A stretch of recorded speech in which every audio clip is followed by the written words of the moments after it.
नमस्कार. पुस्तक वाचन आपण मुलांना समजून घेऊया. लेखिका रोहिणी चितळे. प्रकरण 5. मुले भितात तेव्हा.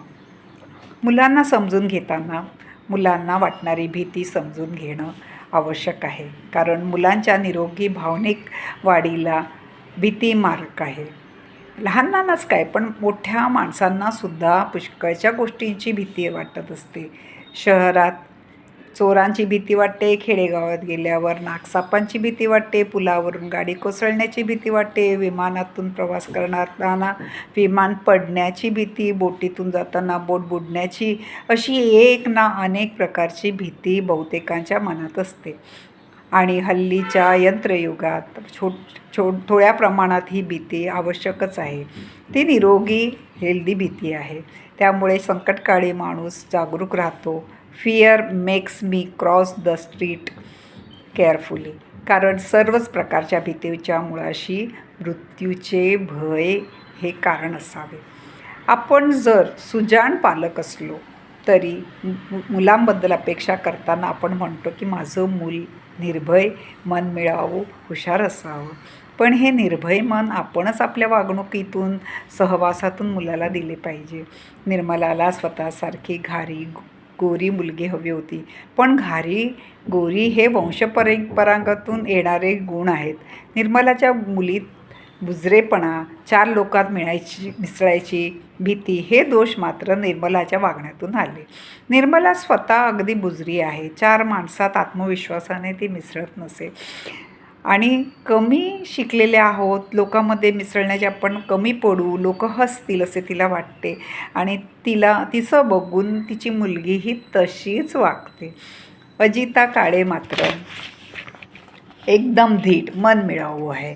आपली मुलगी पण आपल्यासारखीच व्हावी असं अजिताला वाटायचं, कारण अजिताचा मोठा मुलगा स्वभावाने एकदम भेदरट. अजिताची प्रसवपूर्व प्रीनॅटल चौकशी केली असता तिने सांगितले की लग्न झाल्यावर लगेचच तिला दिवस गेले, पण इतक्या लवकर तिला ते नको होते. Mother transfers her own anxiety at the moment of birth of unknown child. त्यामुळे की काय, नको असलेलं मूल भित्र निपजलं जातं आणि कायम आईच्या पदराखाली राहतं. प्रसूतीपूर्व घडणारे परिणाम बदलणं जरी आपल्या हातात नसलं तरी निदान लहानपणी आपण मुलावर भीतीचे संस्कार करू नयेत. लहानपणी पालकांनीच घातलेल्या भीतीमुळे भित्री व कमकुवत झालेली बरीच मुलं माझ्या पाहण्यात आली. शैलेशच्या आजोबांनी त्यांची मुंज अगदी सर्व नातेवाईकांना बोलवून दणक्यात करण्याचे ठरवले. शैलेश अवघा 6 वर्षाचा होता. कोकणातून शैलेशची मामा मामी त्यांची मुले मुंजीसाठी आधीपासून आली आणि आल्यापासून मामांच्या मुलांनी शैलेशला चिडवायला सुरुवात केली. अरे शैलेश, मुंजीत मुंजा मुलाची मांडी कापून तिच्यात बिटकुळी भरतात बरं का. झालं, शैलेशचा मुंजीचा मूडच गेला.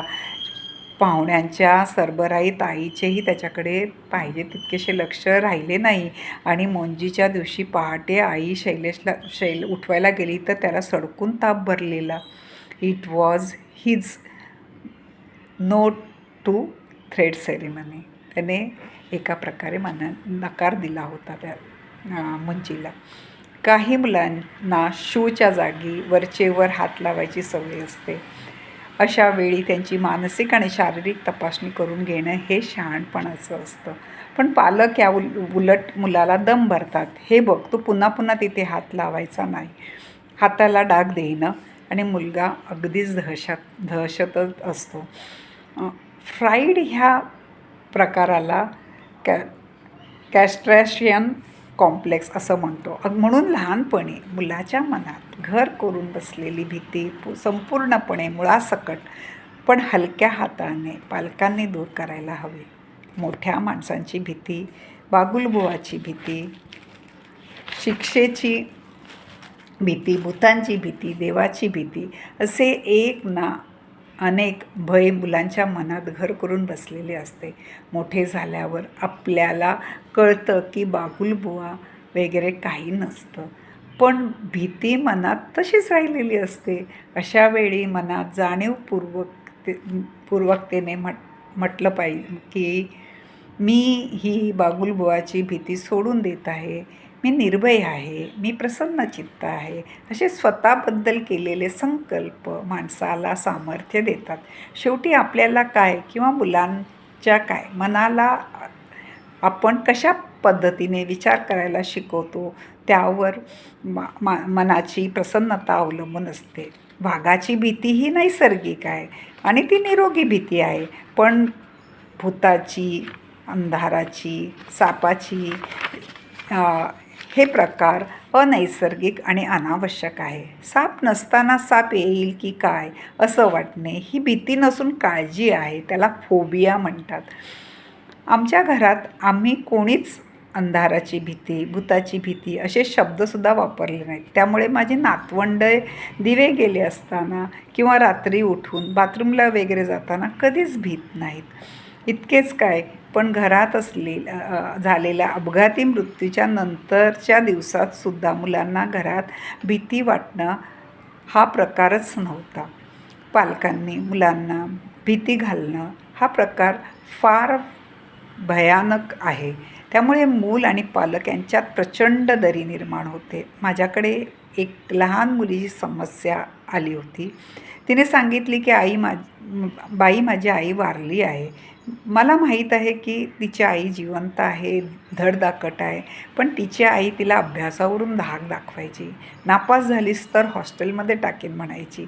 आई मेली हे सांगताना मुलीच्या मनात फक्त भीती दाखवणाऱ्या आईला दूर ठेवायचं एवढंच होतं. पण मुलीच्या दुर्दैवाने आई असाध्य रोगाने आजारी पडली आहे आणि मग मात्र मुलीने आईच्या मृत्यूचा धसकाच घेतला. आता मी इथेच थांबते. हे प्रकरण मोठं आहे.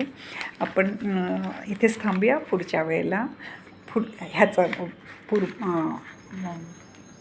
वाचूया राहिलेला भाग. तुम्ही माझा ऐकता त्याबद्दल मी खूप आभारी आहे.